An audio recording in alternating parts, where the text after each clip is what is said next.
When we hear the name INOX, most people immediately think of cinemas, entertainment, or renewable energy.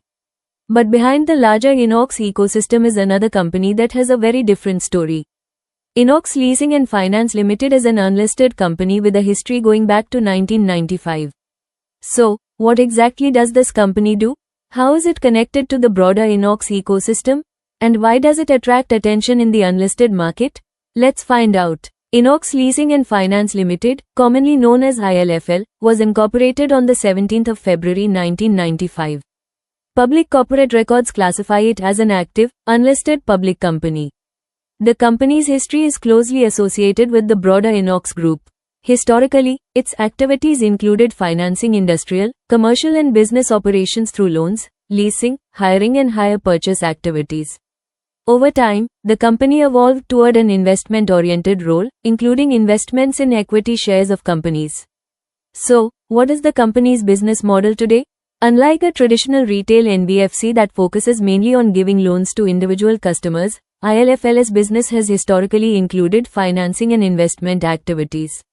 Its investment-oriented role means that understanding the company's holdings in the broader corporate ecosystem is particularly important. In simple terms, the company can be viewed as a corporate investment and finance vehicle rather than a conventional consumer-facing financial platform. This makes its value proposition quite different from companies such as traditional banks or retail NBFCs. One of the most interesting aspects of INOX Leasing and Finance is its relationship with the broader INOX ecosystem. Historical regulatory filings identify ILFL as a promoter group company within the INOX corporate structure. This makes the company's corporate investments and group relationships important areas for investors to understand.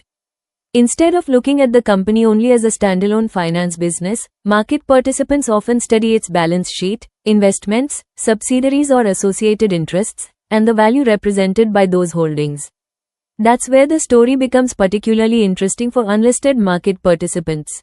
The interesting part of an investment-oriented company is that its value may not always be obvious from its operating revenue alone. The real picture can depend heavily on the assets it owns, the investments it holds, and how those investments are valued.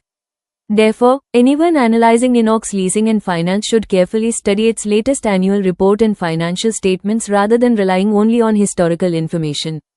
The company continues to maintain an annual report section where its financial information can be reviewed.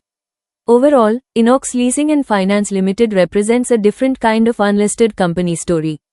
With a history dating back to 1995 and a business profile that has evolved from financing activities toward investment-oriented operations, the company offers an interesting case study within the broader INOX ecosystem. If you found this video informative, don't forget to like, share, and subscribe to Mira Associates for more educational content on unlisted companies and the unlisted share market. Mira Associates provides assistance for unlisted share transactions only. We do not provide investment advice or recommendations. Investments in securities are subject to market risks. Please conduct your own research before making investment decisions.